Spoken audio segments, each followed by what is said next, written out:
People in the supermarket are in touch with their deepest emotions.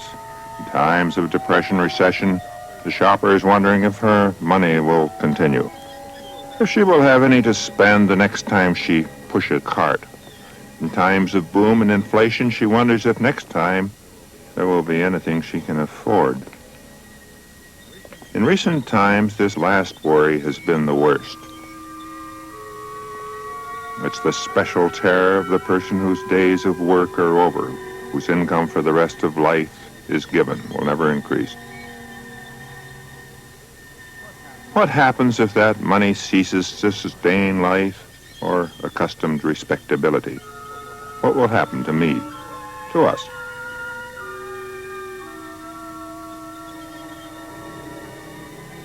The emotions generated by money are not all marked with grief. They're remarkably diverse and unparalleled in their antiquity. Money. There are few ways in which a man may be more innocently employed than getting money. Dr. Samuel Johnson. Wine maketh merry, but money answereth all things. Ecclesiastes chapter 2, verse 13. The history of money is the history of at least 2,000 years of inflation. Paul Einzig, British economist. Ladies and gentlemen, welcome to the Money Fair.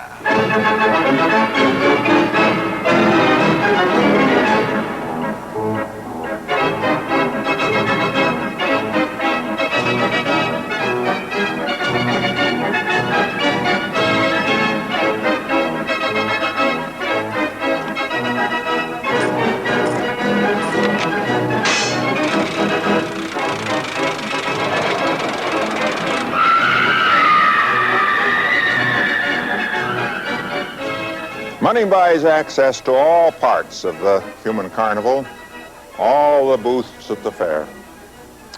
It is a singular thing. It ranks with love as man's greatest source of joy, and with death as his greatest source of anxiety. Money differs from an automobile, a mistress, or cancer in being equally important to those who have it and those who don't. The carnival metaphor, the exciting ride on which money takes those who possess or pursue it, is a very old one in the literature of finance. The reality is a bit more grim. Over all of history, money has oppressed people in one of two ways. Either it has been very abundant and very unreliable, or it has been reliable and very, very scarce. But for many people today, it has a third fault. It is both unreliable and scarce. These are the anxieties that haunt the woman in the supermarket. We understand them and all the diverse emotional power of money if we look at its history, the best avenue to its understanding.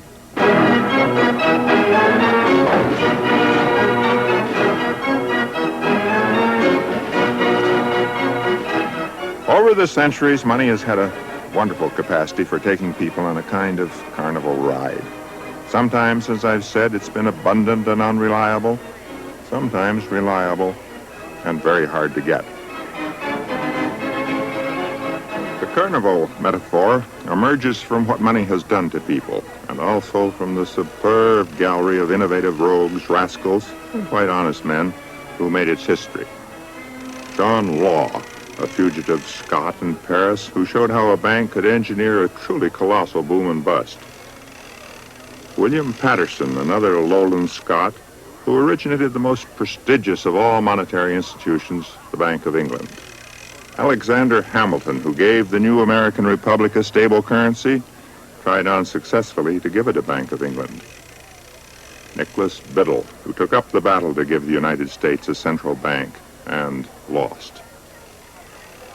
Mr. Bernard Cornfeld, who raised the hope of having money without work to new heights in our own time. All went from great innovation to great disaster. Law, Patterson, and Biddle all went broke. Alexander Hamilton was shot. Bernie Cornfeld had problems. The first service of money is to avoid the inconvenience of barter, the problem in the direct exchange of butter, for horses or a house. Many things, seashells, cattle, whiskey, have been used.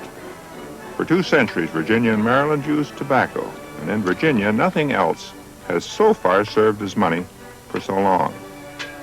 Before Wolfe and Montcalm, French Canada had the most exotic currency of all, playing cards. All critics of speculation must weep that they're gone. Las Vegas and Wall Street used the same currency, clubs and diamonds. Gambling on the stock exchange would not be a figure of speech. Also, Barclays bank statements and hearts, diamonds, and spades would be a joy to read.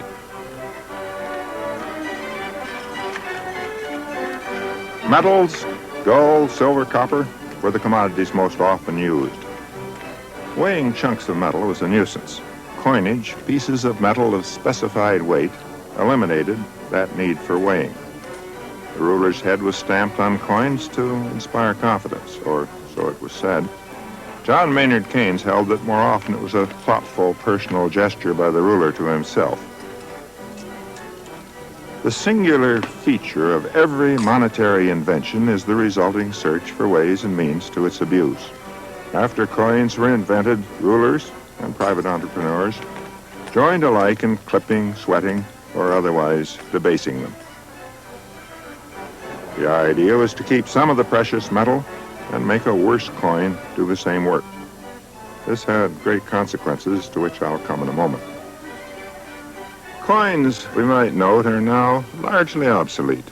They're used only as minor change, for occasional nervous hoarding, as collector's items, and most important of all, for slot machines.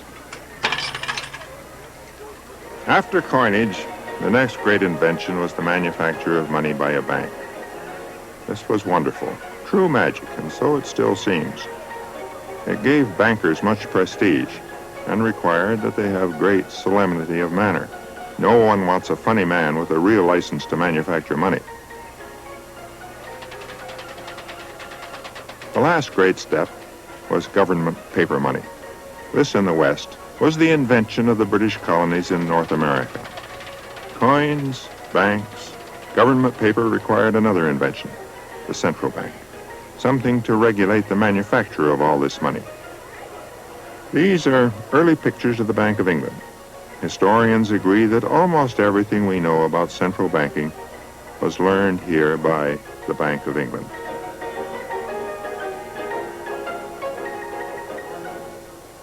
Tales from the history of money. Ladies and gentlemen, the historical tableau. Number 1, 1609. The Bank of Amsterdam.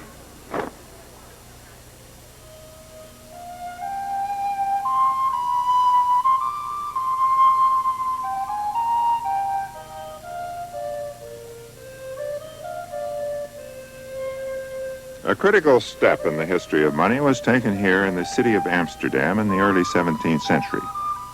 By 1600, hard coin money was abundant in Amsterdam, as also throughout Europe. Silver and gold had been flowing into Europe from the New World. Mostly it was silver, and mostly it had been mined by very hard toil by the Indians.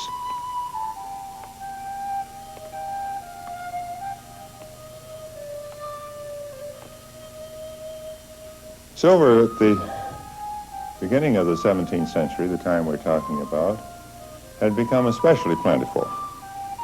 This flow is demonstrating the most elementary proposition regarding money. The more abundant the money, everything else equal, the less it will buy. Because money was abundant, prices everywhere in Europe were rising. A good many people hadn't heard about the discovery of America in these years, but everyone in Europe was seeing its effects in whatever trifle they had to buy.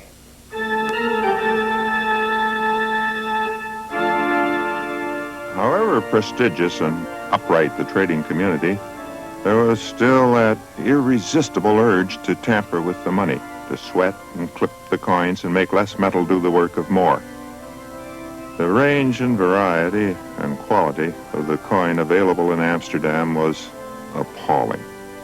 In 1606, the Dutch Parliament issued a manual for money changers. it listed no fewer than 846 different coins as being then in circulation. No one could now be certain, when he received a coin, what he was getting. It was to this problem of quality that the burghers of Amsterdam then addressed themselves.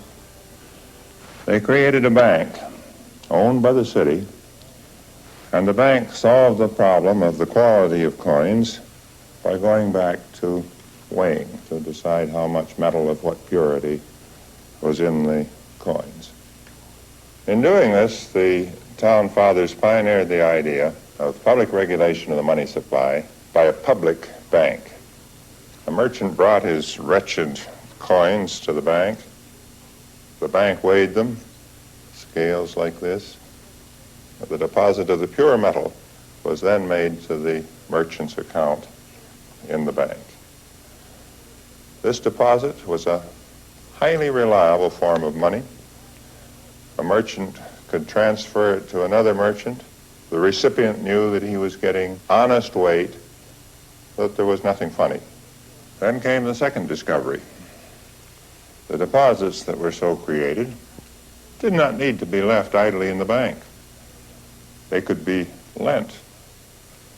The bank then got interest, and the borrower had a deposit to his account that he could spend.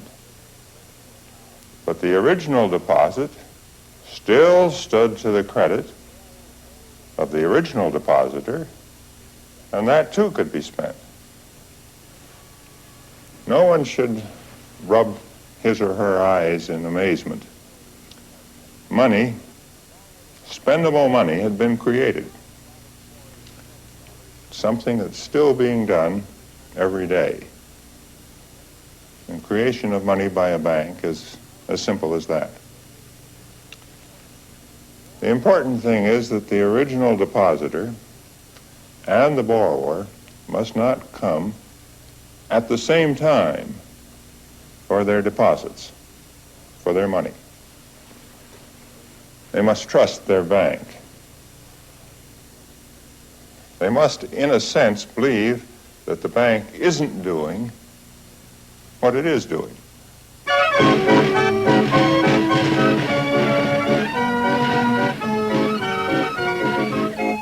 The Dutch merchants have always been skilled in getting money and learned in its use. And after 1600, they used it to build one of the most beautiful cities of Europe and to support the arts. After Rembrandt moved here in 1631 to join the many artists who had preceded him, Amsterdam had a clear claim to be considered the center of the whole art world.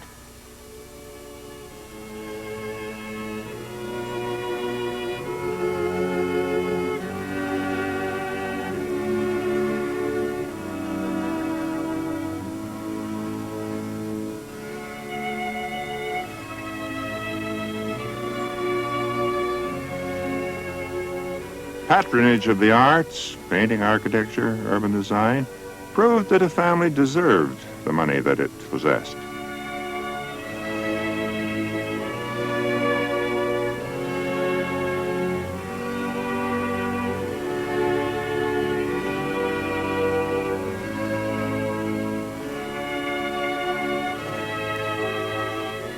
It would be nice to attribute this prosperity and this flowering of the artistic spirit all to the Bank of Amsterdam. Bankers would applaud, and Chase Manhattan might even sponsor me on television.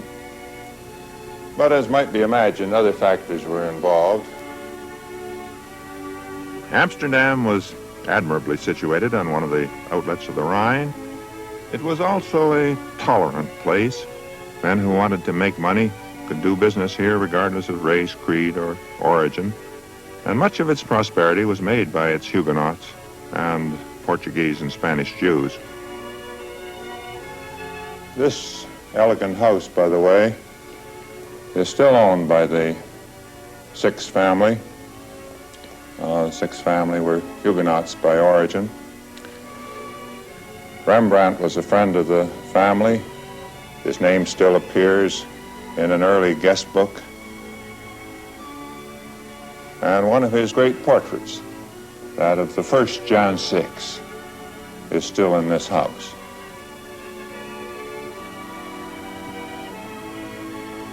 I said earlier that any monetary reform carries the seeds of its own abuse. So it was with the Bank of Amsterdam. One of the important borrowers from the bank was the Dutch East India Company. And in time, the East India Company fell on hard times. There was war with England, the ships did not come back, and loans went into default. Early in the last century, the depositors started coming to the Bank of Amsterdam for their money, and they couldn't be paid. And so it came about that in 1819, after 2 centuries of service, the affairs of the bank had to be wound up. By then, however, there was a much more spectacular example of how a bank could abuse the creation of money.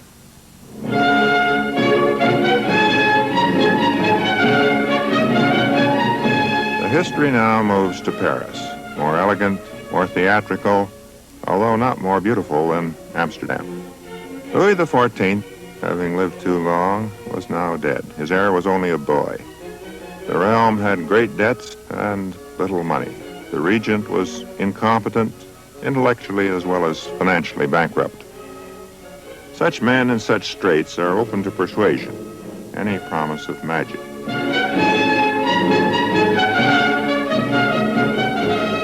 What was needed was some magician who could transform the regent's debts into assets, or perform some similar feat of legerdemain.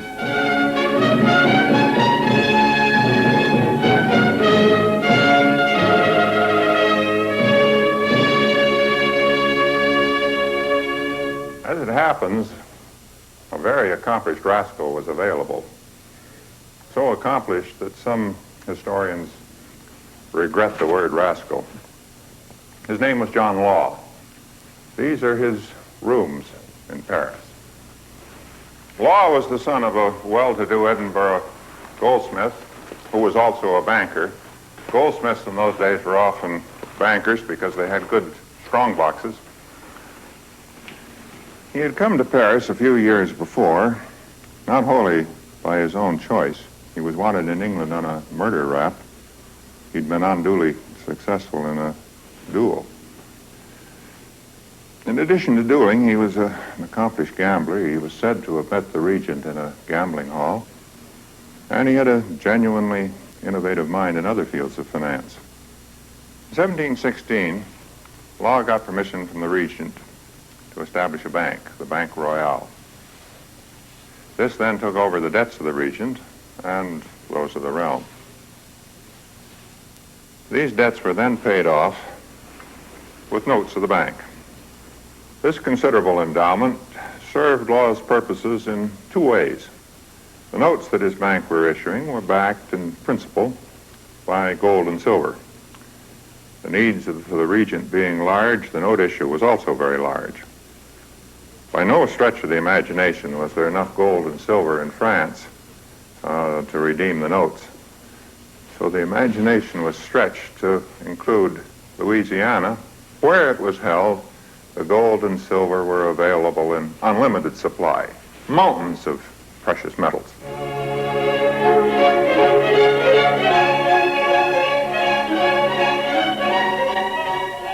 The reality was wonderful in its way.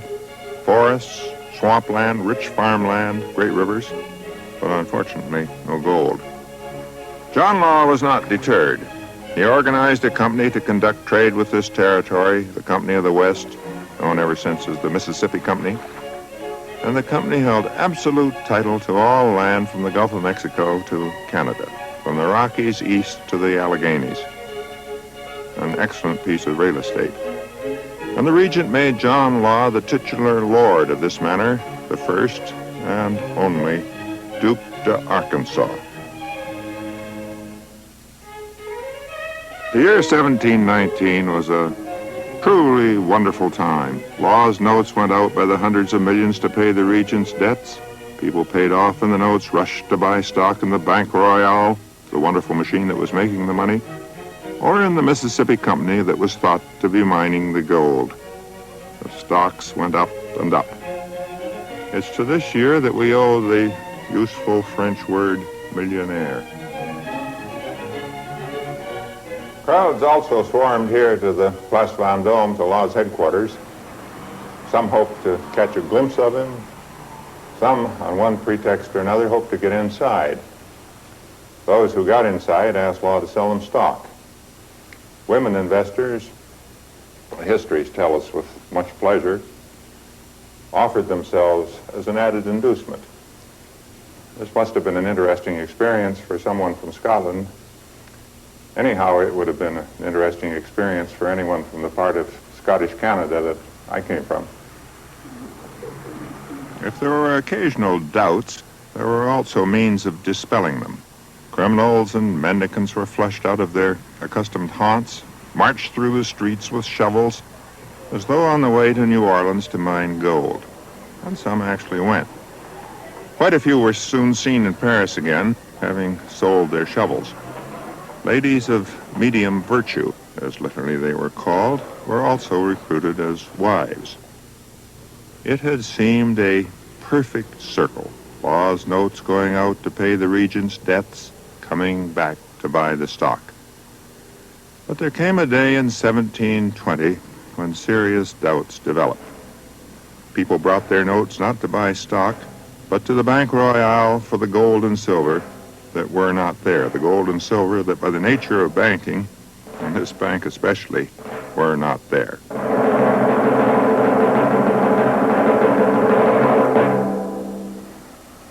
The rush to get hard money became a panic. The notes became worthless. The Rue Quincampoix, where Law had started the bank, was quiet again. It was a classic crash, the classic crash. For a while, people had felt rich, and prices being good and trade lively, to some extent they had been. Now everyone was poor, or so it seemed. What of the Duc d'Arkansas? Parisians got what pleasure they could from proposing in a song that his notes be put to the most vulgar possible use. The regent had to protect John Law from the mob, and Law went to Venice, where he died in poverty. The Duc de Saint-Simon, who chronicled Law's adventures, thought he failed because the French lacked restraint.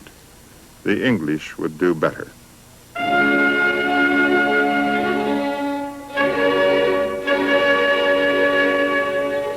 The English did do better.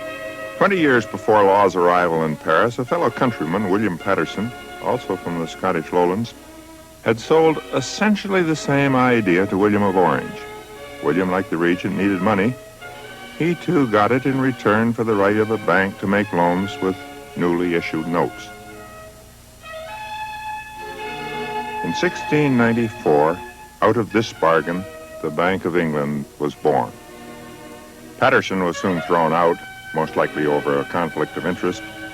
It seems he was promoting a rival bank, but Patterson's bank flourished.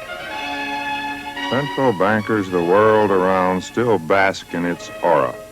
To be a central banker is to be, automatically, a man of wisdom in touch with the most arcane financial mysteries of the time. This is the legacy of the Bank of England. The men of the bank remain conscious of that legacy. They guard well the original charter and William's seal. The decisions that were taken by the court of directors in this handsome room were not all that mysterious.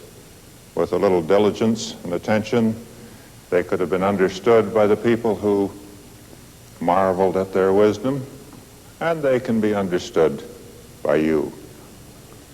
The Bank of England, then as now, was a banker's bank.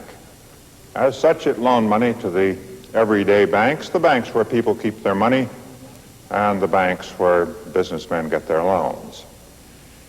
In this role, it restrained the banks, the ordinary banks, when they seemed to be lending too freely. When, by the process we saw back in Amsterdam, such loans were creating too many deposits and thus manufacturing too much money, and therefore, among other things, causing prices to go up.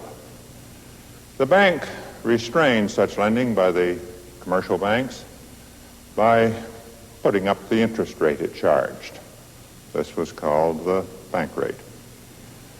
And it discouraged borrowing by selling the securities it possessed for cash. When it did this, the Bank of England transferred the cash from the strong rooms of the bank to its own vaults. And in consequence, the ordinary banks, the commercial banks, had less money to lend. They might then have to borrow from the Bank of England at the new high rate in order to replenish their cash. In reverse, the same action would expand loans, increase the money supply, cause business to expand, prices to go up, or so in any case it was hoped. You now understand the bank rate, what in the United States is called the discount rate, and you understand open market operations, for that is what the sale of those securities and the transfer of cash into the vaults of the central bank really means. And in consequence of understanding these two things, you've largely mastered the essentials of central banking, as these were perfected here in the Bank of England in the last century. I must mention one more function. In the nature of banking, both the original depositor and the man who borrows and gets a deposit have a claim on the same cash. And if they both come at the same time for that cash, there's obviously going to be trouble, what my offspring used to call a bad scene. And in times of panic and despair, there's a very good chance that they both may come. When this happens, it's the task of the central bank to rise above the panic and above the despair and ensure that the banks have the cash to provide everybody with their money. And here we come to the paradox of banking, that if depositors know they can get their money, they almost never want it.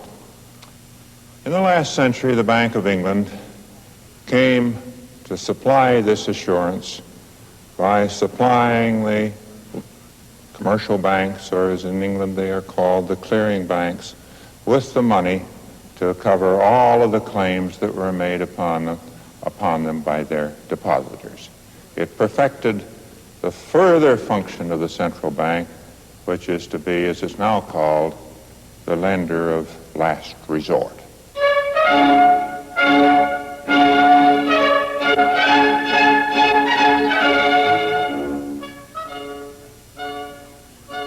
The Victorians raised open market operations, the bank rate, services, the lender of last resort, to the level of art.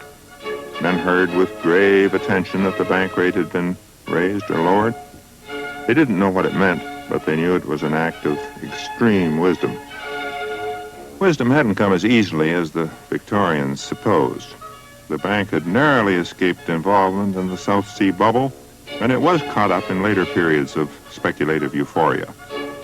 In these fine cartoons, the bank, the old lady of Threadneedle Street, is under attack for abetting Pitt's inflationary schemes, printing paper money. The accusation was in fact sound, but not very practical. It was, it happens, the only way of getting money quickly to fight Napoleon. The bank was captured by the general spirit of the times. It's the old question, who regulates the regulators? Who is the king in a world of the blind when there isn't even a one-eyed man?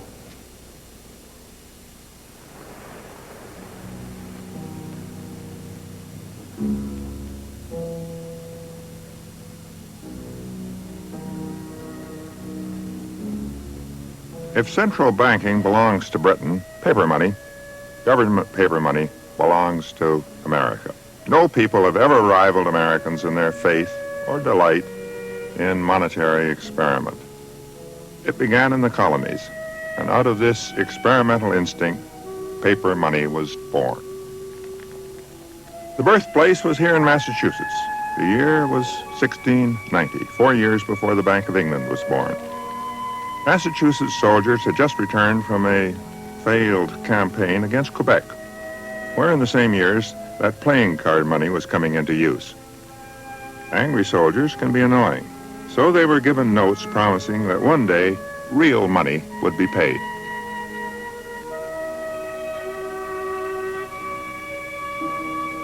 As with the early banknotes, the money promised was gold or silver. Rhode Island and South Carolina issued notes in huge volume with no thought of eventual redemption. The middle colonies, Pennsylvania, Maryland, New York, used the new invention with surprising good sense and restraint, found it a great convenience and an antidote to falling prices to press business. Restraint or not, London did not approve. By 1764, Parliament had fully forbidden this dreadful nonsense as they saw it. The action caused almost as much resentment here in Philadelphia as did the taxes.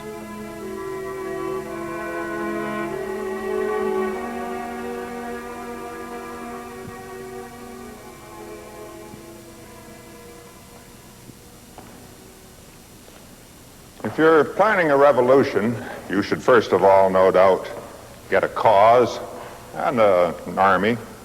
But then, based on all experience, you should get yourself a printing press. Revolutionary governments cannot easily levy taxes, especially if the revolt is against bad taxes.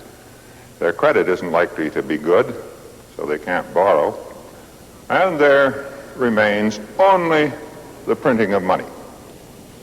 Money so printed paid for the Russian Revolution, likewise for the revolt of the Confederate States, likewise for the French Revolution. The famous assignats were issued against the security of the church lands and the land of the nobility. And 200 years ago, paper money paid for the American Revolution. Some of this money was issued by the states, which is not a surprising thing, since as colonies they had pioneered in this particular invention. And the rest of the Continental notes were authorized by the Continental Congress. One predictable result, was severe inflation. By the end of the war, a pair of shoes cost about $5,000 in Virginia, and a full outfit came to around $1 million. But there was no alternative.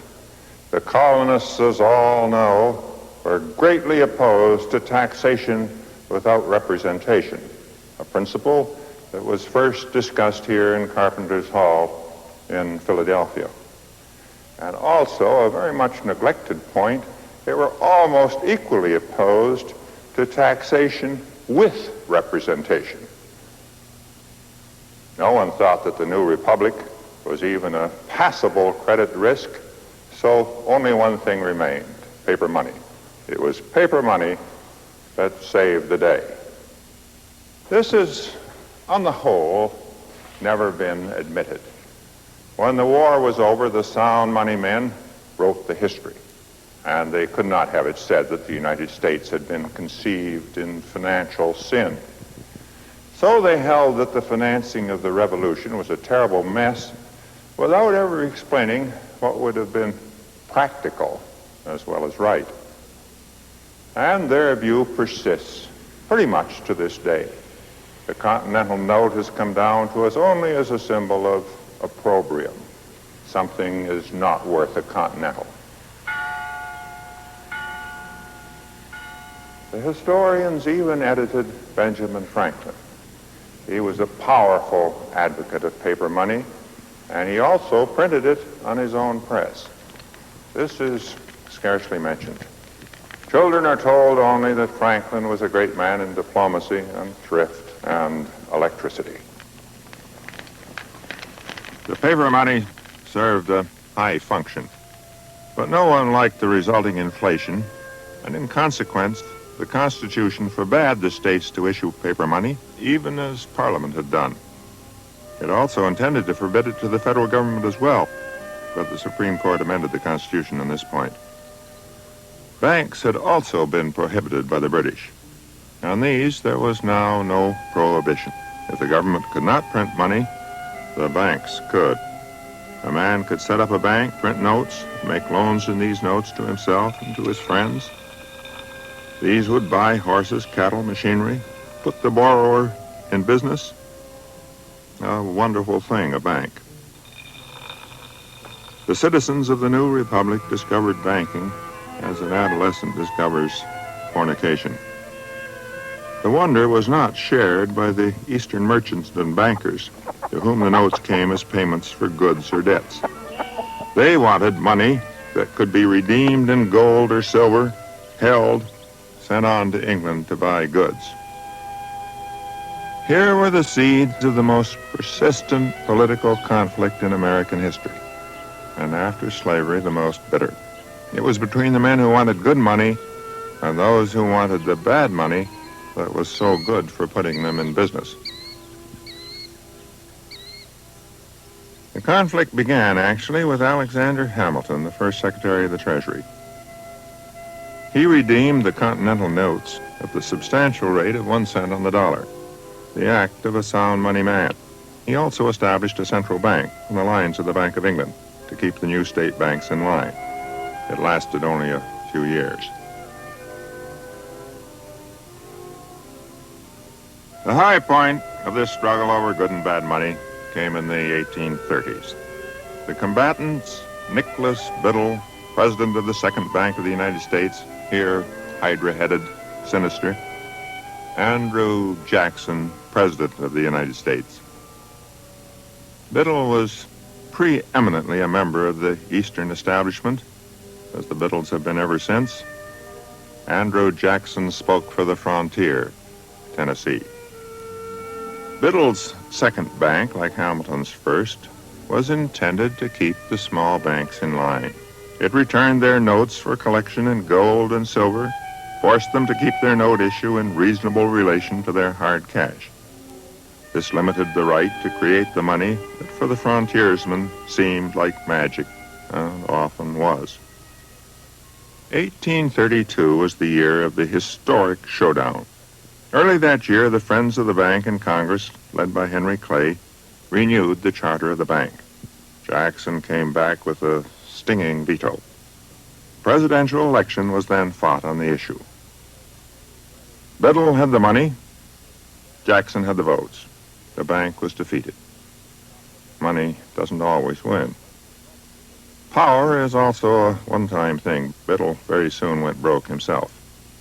The state banks were wonderfully free then for nearly a century. The carnival again.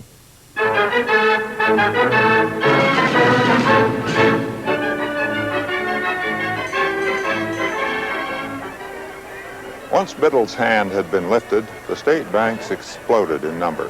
Almost anyone could open a bank. It became literally a human right. The best documented story is of the backwoods banks of Michigan. This is a story of imaginative fraud and deception, practiced in the main by men who believed they were rendering a public service. And maybe they were. 1825 to 1836. 18 new banks are chartered in the new state of Michigan. The Bank of St. Clair, People's Bank of Grand River, the Palmyra and Jacksonburg Railroad Bank, the Goodrich Bank, the Farmers Bank of Sandstone, the Shiawassee Bank, the Bank of Battle Creek, the Bank of Coldwater, the Farmers Bank of Sharon. Here in Michigan, as elsewhere, banks were required to maintain a specified reserve of gold and silver against the notes that they had printed and loaned out to their customers. Boxes of coins were sent around through the forest just in front of the commissioners. Here is Commissioner Alpheus Finch. His report, like all such reports, was made after the crash, after people had started coming to the banks to exchange their banknotes for the hard cash, which, by the nature of their operations, was never there. At Jackson, 9 boxes, said to contain $1,000 each as security, were pulled out from under the counter. Every box had a top layer of $50, but the remaining contents proved to be lead, 10 penny nails, and in one instance, broken glass. In Oakland County Bank, The vault contained about $40 in specie against a book account of $41,000. Few can imagine the fear and despondency, the hopes and disappointments which agitated the community in those days of inflation and speculation. The carnival did finance a truly phenomenal national expansion. The first price was terrible monetary confusion. By 1860, banknote circulation, good, bad, and bogus, was as bad as the coinage in Amsterdam. Notes were then prohibited, but by then, deposits were in any case taking their place. The second price was the cycle of boom and bust. Roll up and ride the business cycle. If it's good enough for him, it should be good enough for you, sir. Perfectly safe, no risk involved, no risk at all. The risk, in fact, was very great.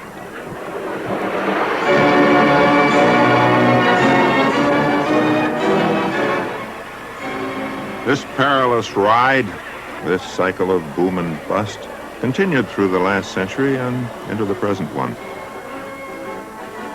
Other countries were taken for the ride, Britain being always the special passenger, but other countries went too. From crash to crash was usually around 20 years, about time for the memory of the last misfortune to fade, the impression that this was a new era to arise. Money creation contributed both to the speculation and to the ensuing collapse. During the boom, the banks, old and new, expanded their loans, note issue, and deposits. This money financed the speculation, which was sometimes in canal stock, sometimes in railroad stock, often in land, later in commodities, and in stocks in general. During each boom, doubters were dismissed as men of no imagination. During each depression, politicians denied that anything much was wrong. Financial leaders and professional statesmen said confidence was needed, or they asked for patience, or sometimes they urged prayer. In the panic of 1907, J.P. Morgan, the great Pierpont Morgan, called together the Protestant clergymen of New York and asked them to tell their congregations to leave their money in the banks. His slogan, "In God We Trust," and damn well also the banks, too.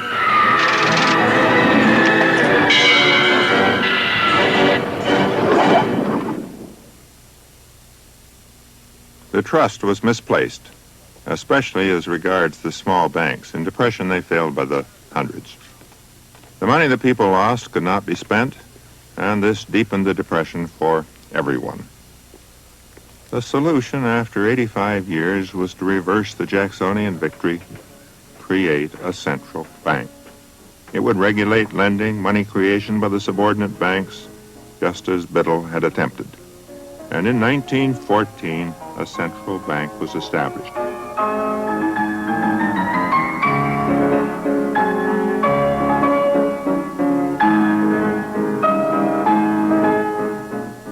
This was the Federal Reserve System.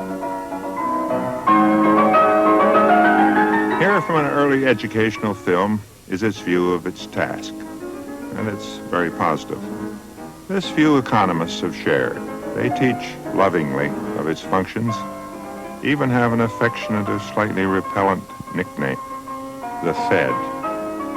Even more positive are the words below the plaque of the patron saint, Senator Carter Glass, at the Washington headquarters. Not merely to correct and cure periodical financial debauches, hard words those, not simply indeed to aid the banking community alone, but to give vision and scope and security to commerce. The reality was perhaps less transcendental. Such were the old suspicions that 12 banks were established instead of one. St. Louis, for example, Philadelphia, New York, with a central authority in Washington, the Federal Reserve Board. The power of the central authority was weak and undefined, and the regional banks wished to assert, where possible, their claim to financial acuity and eminence, to prove that St. Louis, San Francisco, Richmond was a place of financial consequence. This wish was especially strong here in New York, surely the financial capital. On the whole, until 1935, when Washington authority was affirmed, power was here at the New York Reserve Bank. Until then, it was troublesome not knowing who was in charge. More serious was an early instinct for doing whatever made economic conditions worse. In the years following World War I, there was serious speculation in commodities and farmland, the great boom of 1919-1920. Federal Reserve, pressed by the Treasury, kept credit easy, provided funds for that speculation. And after the collapse, it tightened up, helped make the resulting depression more painful to all. Then in 1927, as the great stock market boom was getting underway, it eased credit, opened the door to the boom, and thus to the great stock market crash of 1929. The Depression years revealed another defect. This in the theory by which a central bank was expected to manage the economy. Slowly, interest rates were lowered, eventually to 1.5% here at the New York Bank. And after some delay, government bonds were bought in the open market, and the banks were made flush with unused cash. All that remained was for borrowers to borrow, banks to lend. And alas, they didn't. Reserves, gold, simply piled up as here in the banks and the reserve banks. The Depression was too serious. Why borrow if you couldn't make money? Why lend if the borrower was likely to go broke? And without the willingness of the borrowers to borrow, lenders to lend, the gold reserves lay dead. The Federal Reserve couldn't increase the money supply, stimulate spending, ease the Depression. It was helpless. Obviously, something remained to be learned about the management of money. Tables down at Maurice, to the place where Louis dwells, to the dear old Temple Bar. Not many will think that this scene presupposes a serious approach to learning. Strange things happen. Yale University was the home of one of the two greatest modern students of money. With their glasses raised on high. This was Irving Fisher, and money Keynes called him my earliest teacher. He showed that the study of money doesn't make everyone a conformist. Fisher, a neat, slender, handsome man with a patrician manner and a beautifully trimmed beard, was many things. He was a learned mathematician, a successful inventor, a disastrous speculator, and a committed improver of the human race. He invented this simple index system, which he then manufactured himself and later sold it at a handsome price to Remington Rand. In the late 1920s, Fisher went heavily into the stock market. And in the crisis, he lost between $8 and $10 million, a sizable sum even for an economics professor. Here in this room and elsewhere in Yale, Fisher pioneered in the development of index numbers. When you read that the consumer's price index has gone up or the cost of living index has gone up, it's Fisher you have ultimately to thank. He pioneered also in mathematical economics. Fisher's greatest contribution, however, was to our understanding of money. He showed in one simple formula what determines its value. And here is the formula, and no one, however averse to mathematics, should be put off by it. P is equal to mv plus m prime v prime over t. P is prices. M is the quantity of ordinary money, or cash, in circulation. M prime is also money. It's that larger part which consists of bank deposits. V and V prime are the rates at which each of these two kinds of money are spent, their velocity of circulation. Prices go up as the amount of money, the M's, go up. The value of money, therefore, depends basically on its quantity. However, if money is quickly spent, the effect will be greater than if it lies buried in a mattress or a bank vault. So the quantity is multiplied by the rate of turnover, by the V's, or the velocity of circulation. And a particular increase in money supply will have more effect on prices if it is concentrated on a few transactions than if it is spread over a great many. So you then divide by the number of transactions, the T in the equation, to allow for the volume of trade.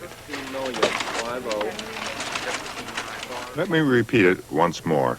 Prices will rise as the supply of circulating money and its velocity of circulation increase, and as the supply of bank deposits and their velocity of circulation increase. Then you divide by the volume of trade to eliminate the effect of any change in this. Fisher's equation of exchange as a statement of basic relationships still stands. It could quite possibly be as durable as pi r squared.